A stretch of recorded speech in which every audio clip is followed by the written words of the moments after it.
Hey, folks, listen, I do not cry much at all. I'm being real. I really don't. But I did cry the other day, for real, when I saw this incredible, incredible video. And Lori was in it, and I just met Christy. And thanks so much, ladies, for being here today. Thank you for having us, Kary.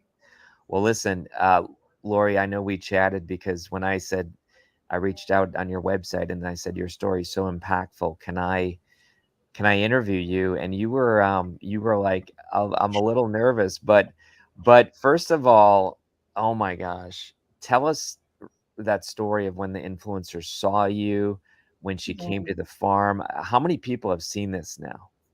I'm not sure now, but someone I don't even know. I'm not very social media savvy. Yeah. And so a friend of mine was the one that even told me that it was already out there and that her cousin in Indiana had been shared by somebody in New York that shared it said, "Hey, this is someone in Tennessee. Maybe you know them." And it happened to be a lady that I work with at the church. So but she said it was up to 10.5 million people have viewed it, and that was last week. Oh my gosh. Yeah, it's pretty amazing. I'm blown away. I think what got me all teary-eyed was so many people think God doesn't see. Mm, So many people think God can't see my pain. God doesn't know what's going on. God has forgotten me. And right. then you tell this story, and the story literally is about you waking up and seeing what? That you a hand or that you're going to feed people? Can you kind of retell a little bit of that? Yeah, no, it was a dream. And at that time, my husband was working as a dentist, and I worked in the office with him. And just one night, I had a dream, and it was so vivid and so real that it woke me up. But what I saw in the dream was like someone had a video camera, and they were just spanning this property. And so it went like from left to right. It was I saw ponds and pastures and trees, and at the end of this vision, just a voice, and the voice said, "Buy land, grow food, and give it away." And just like that. It was very definitive. It was more like an order, and it woke me up. And I woke up and I was thinking, "Wow, that was something else." And I woke my husband up, who had to go to work in a couple of hours. And I said, "I had the craziest dream. And it said, buy land, grow food, and give it away." And he rolled over and said, "Shut up and go back to sleep." Very politely, But Right. anyway, and it was. And I thought, wow, that is pretty crazy. And so I pondered it, but I didn't, then it came back again, and it came back again. So honestly, it was for a period of 3 years. It wasn't like right off the bat I had that dream and I said, "Yes, Lord," and we ran out and bought a farm. Many things happened that God had to sort of prepare me and then prepare my husband. And that's the path that we ended up going down. So as when the dream happened, Jim and I both thought, well, or I thought for sure, God's just telling us to feed his people, feed the hungry people. And so we did what most people, well, what we would do is, contribute money to feeding organizations. So we did that Wow. more so. And we did that for a while. And then I told Jim the dream came back again. So he's starting to get a little nervous because in the beginning, he told me, "Okay, Lori, that is not a dream. That's a nightmare. You have Yeah. no idea how hard farming is, and that is not something that we can do." Um, Jim had worked as a kid hauling hay. He'd not really been a farmer or worked on a farm. He just had been around it enough to know that's a lot of hard work, and that's not us. And I had never been able to even grow a green plant in the house. I wasn't a gardener. I didn't do anything like that. And so Jim, being a very logical man he was like, this, it's just not, it's not humanly possible for us, Lori. And then after the dream came back again, oh no, what? Turn my phone off. Oh, where's your phone? Dang. Oh, you're good. I can't hear anything. You're fine. No, Am you're I still, are we still on? we're Oh, still okay. on. We're Oh, still on. You're good. well, we'll keep talking. Our screen just totally went away. No, you're fine. So you are totally fine. So then Jim used to work on a farm, and he said this isn't a dream, it's a nightmare. Right. And actually, he didn't really work on a farm. He just hauled some hay at one time Okay. as a young kid. So Okay. anyway, uh, he had the idea, well, maybe we need to be more hands-on. So we Mhm. started working with Room in the Inn, which is an organization where homeless people would come to your church, spend the night, you prepare a meal and sit down and Really? eat a meal with them. So we did that for a while, and then the dream returned again. And by then, my heart kind of started to change because I'm thinking, okay, we may not be able to do this, but God can, Yeah. and we just have to open our hearts to let Him work through us. Um, but Jim's heart had not really changed. He like I said, he's the logical one in our relationship, and had not really come on board. We were getting ready to go to a conference, and because I do the accounting, I do the payroll and that kind of thing. I was really backed up. I had not done any of the end of the month stuff, and then I only had 3 days to go in this conference. Well, I had another dream. And at this dream, though, there was no visual. It was only a voice. And the Okay. voice said, put your house on the market now. And I woke up thinking, no, I can't do that. Put your house on the market means it's got to be clean. And it's really crazy right now and disorganized. But I don't know how to explain it, but it just felt like such a Like, pressure, almost like someone was pressing on my back. And so I thought, okay, let me try. And I'm bartering with God, which I know I shouldn't do, but I do that a lot. Honestly, it was like, okay, if I can get this and this and this done, maybe, and started cleaning the house. And anyway, Jim was late coming home that evening, but he walks in the house and he looks around at everything and says, you and what army has been cleaning this house? I love it. And I was just like, I still didn't want to tell him because I'm still kind of doing the barter thing. If I get this accounting done, maybe I can. And I said, just getting ready to go out of town. And I run upstairs and I start on the accounting. And he calls up there. He goes, I know what you're doing. I was like, what? He said, you're going to sell this house. And I run down and said, what gave it away? Because I'm thinking I had organized all the clothes in Right. his closet, all his tools in the garage. And he says, because you put the bread in the pantry and you never put the bread in the pantry. That was the secret. I love That was it, which was funny. We laughed. And this was in 2010. And from 2008 to probably after 2010, the real estate market was totally dead. The house I across remember that. Yeah. yeah, here in Nashville, it was just like nothing was moving. The house across the street had been on the market for a year and a half or 2 years. And Jim said, I guess if this house sells, that'll be God saying, go to the farm. So we actually let our real estate agent list it. We left, we came back, we decided we'll just, kind of testing the market, And it was not only 2010 with the dead real estate market. When we came back, the 100-year flood had happened in Nashville. And everything, the 100-year flood, downtown Nashville, Opryland, everything was underwater. So nothing was happening. Wow. And then we got a call from the real estate agent, and she just said, I hope you're sitting down. And she said, we got a contract on the house with no contingencies. Oh my gosh. Jim got chills, and he told me, and said, I guess we got to find that farm. So that's what brought Jim on board was that. And I think, Selling the farm in a miraculous way.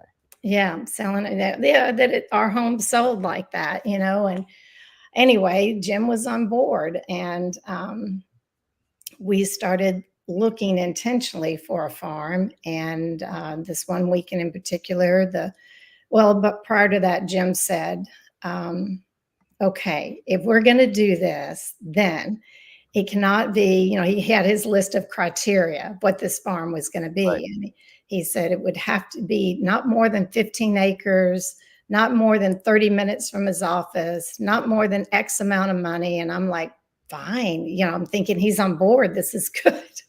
We're at least headed in the right direction. Right. And so we're looking for farms, and the real estate agent. And when we would go into the farm, whatever she showed us, I always expected it to look like in the dream. I expected I don't know, I'd walk onto it, maybe music would play or something. I don't know. That I never felt that on any of the farms that we looked at. And then the real estate agent said, well, we're going to go buy one more farm, but it's nothing like on Jim's list, his criteria. But if you want to go just for fun. And Jim said, okay. So we drove on to this farm that we are on now, and it is 97 acres. 97 acres. It was about 4 times the cost that he said we could spend, and it was close to an hour from his office. So nothing. And Jim, as we drove onto it, he just turned and looked at me and he said, put an offer on it. And I was like, what? And I felt like that was such a God thing, because my husband is not impulsive by any stretch at all. And so I knew he had to have really felt something to even have said that. Yeah. So at that time, then I got a little nervous, because all along, I did feel this God pulling, not even a God nudge, but a God pulling.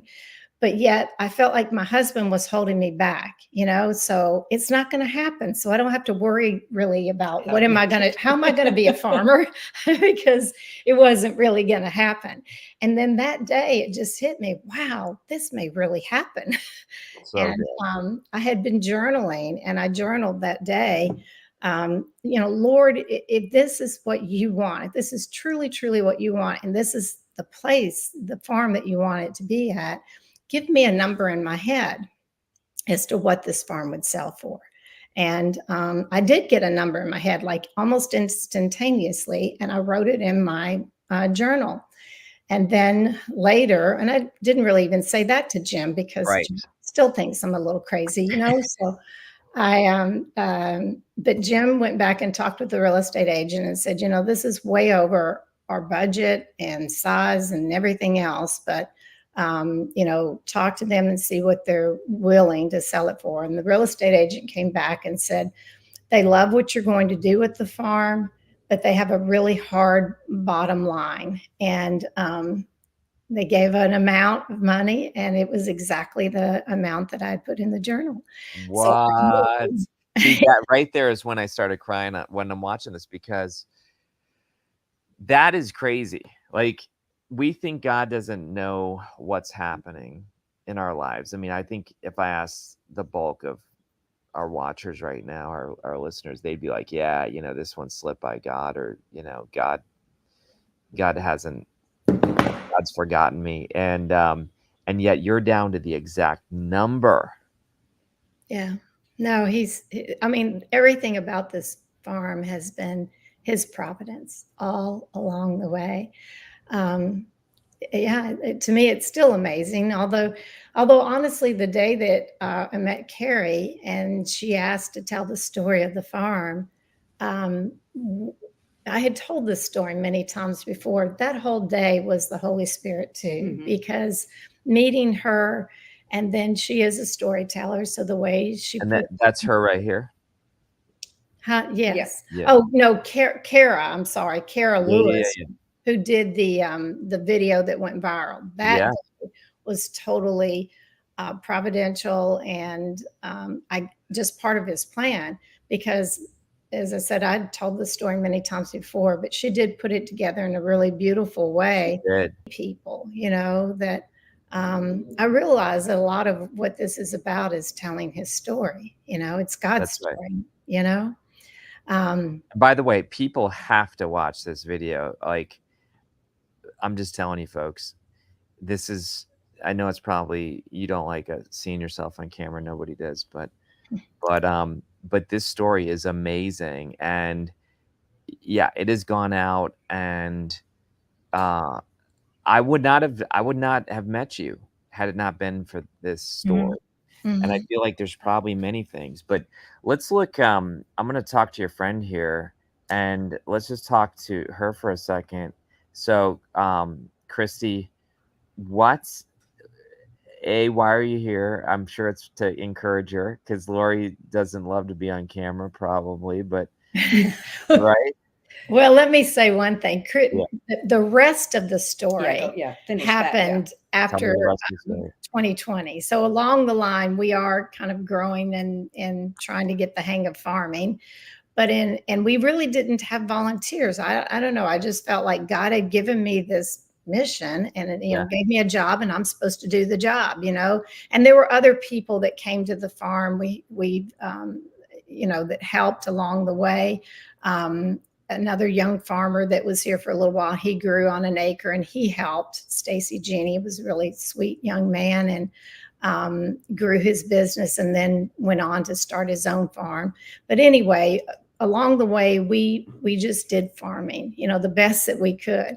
Well, in 2020, Second Harvest had started Second Harvest is who we distribute our food from. I should say that too. Let me back up a little bit. In 2015, we realized that the distribution of the food was almost as hard as growing it. My husband would drive around by truck and drop food off at different food banks. And sometimes they weren't open at that time or they didn't need any more tomatoes or whatever.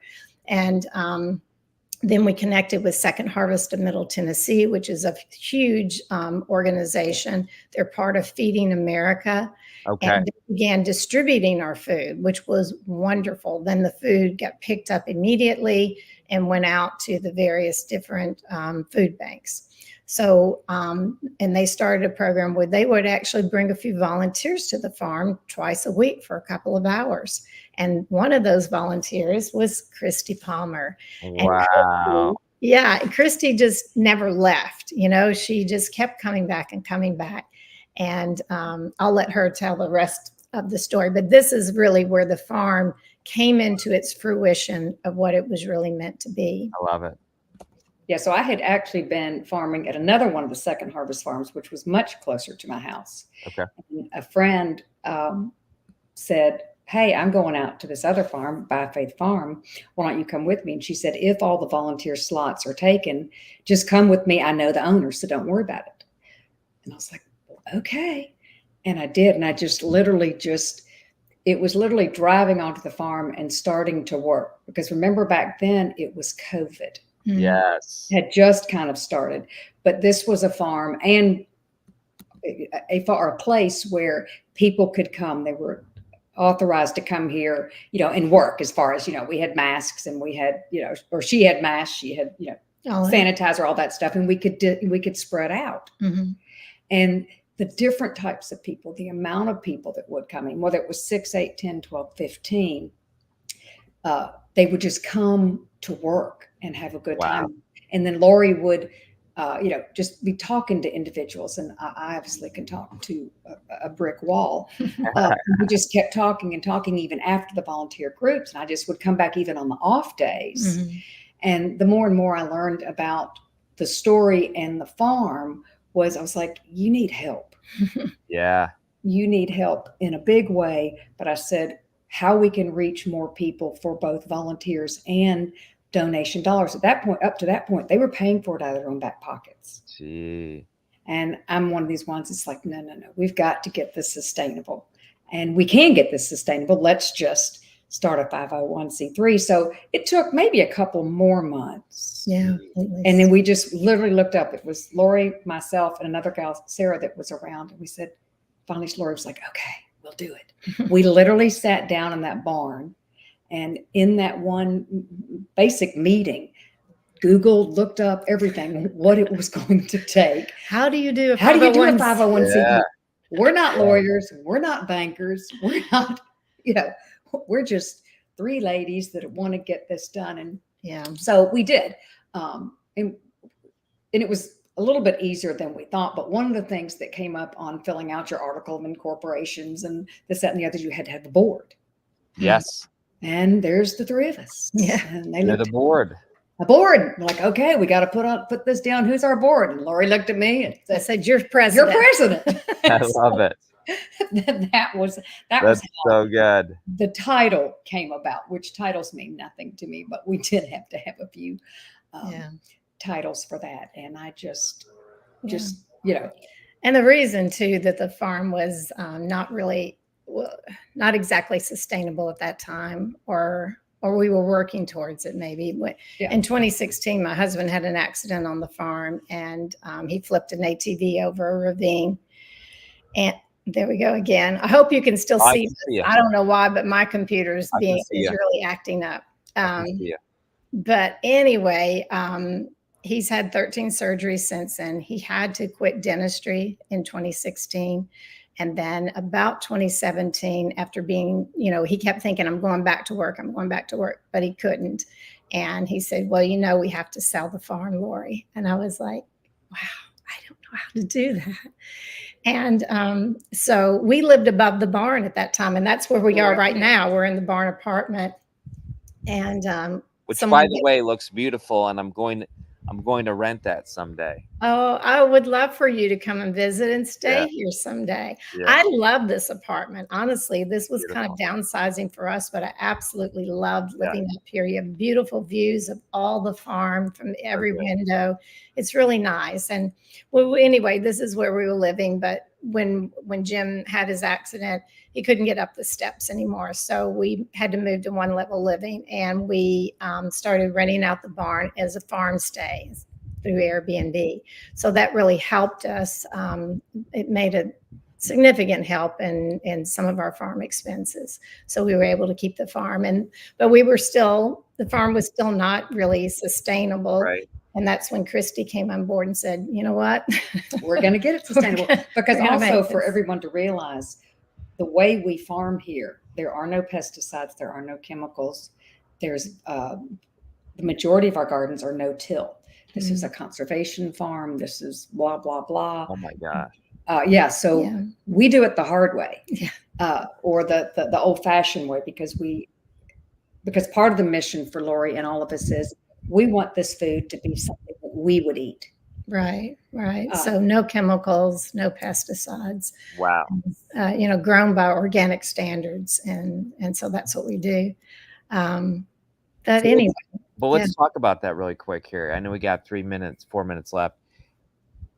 I could see somebody saying, you trusted God, you went out and God provided, but then, and again, I'm just saying what somebody might be thinking, but then Jim gets hurt and has an accident. Couldn't you at that moment have blamed God, said, you're wrong, we're out? Couldn't you have become massively bitter and the whole thing shut down at that point? Oh, no, actually, even right away, there were beautiful God blessings in it. I hate what Jim had to go through, but at that time, he also had our 3-year-old grandson on the ATV with him. And when the ATV started to go over the ravine, he threw him off, which was a leap of faith, because Jim and I both know the area he had to toss him off was, 3 foot tall grass, but underneath were boulders and everything else, big logs. And our grandson was not hurt at all. And oh my gosh. So that was a God blessing. And then really that Jim, I prayed all along. I said, Lord, just let him be able to golf. This is terrible. I know I should say, but I knew somehow or other, I knew he would walk again, but I wanted him not just to walk. Wow. I don't care if he never works on the farm. I just want him to be able to golf. Yeah. And he can. So he is. Oh, wow. He has some level of pain every day, but he offers that up, and he's able to golf, and life is good. So there were many God blessings, even in all the people, even in the hard stuff. And I think that's one of the lessons I've learned in life, is that even in the hardest of times, that God is going to bring blessings in the end. It's hard to see it at that moment, but if you offer whatever you are suffering to Jesus and unite your suffering with his, beautiful things will grow out of that, So good. Yeah, even with Jim's suffering, beautiful things. And the amount of people that come to this farm to volunteer and work, and something calls them to it. Yes. We have groups from Texas. We had groups last week from Texas, Indiana, and So we're blessed that we can do the community It has well. become, and that's the other thing with the farm is that we understand it. It is not about Lori and Jim or Lori and Christy. By Faith Farm is a community of people that give back to the community. And by the way, our nonprofit name is Fed by Faith. And how many pounds did we donate last year? Yes, and last year we were able to donate 24,000 pounds of food. Oh my. So we, yeah. Anyway, Oh my. Pretty much an all volunteer. We have one. Yeah. Yeah. So I'm proud of us. I shouldn't, maybe that's too Yes. boastful, but No, I'm no. of the community. of the community that comes out and helps us So get good. this food grown and out. Yeah. So we don't just grow food, but we grow hope. You're growing for ourselves. faith, belief. This is amazing. Well, Lori and Christy, I knew that this was going to go fast, and this is just the start. I mean, we are a publishing company. I see your book someday being out. Maybe you're already thinking that way, but we are so proud of you, and we put links all over the place inside the chat, and we're going to share this. But thank you so much, ladies. And sorry we got to roll, but we're just getting started. That's okay. We got to roll right back out onto the farm. It's only 90 degrees and going to get warmer. All right, folks, go check them out. Donate, volunteer, go visit them. We'll see you. All right. Thank you, Kary.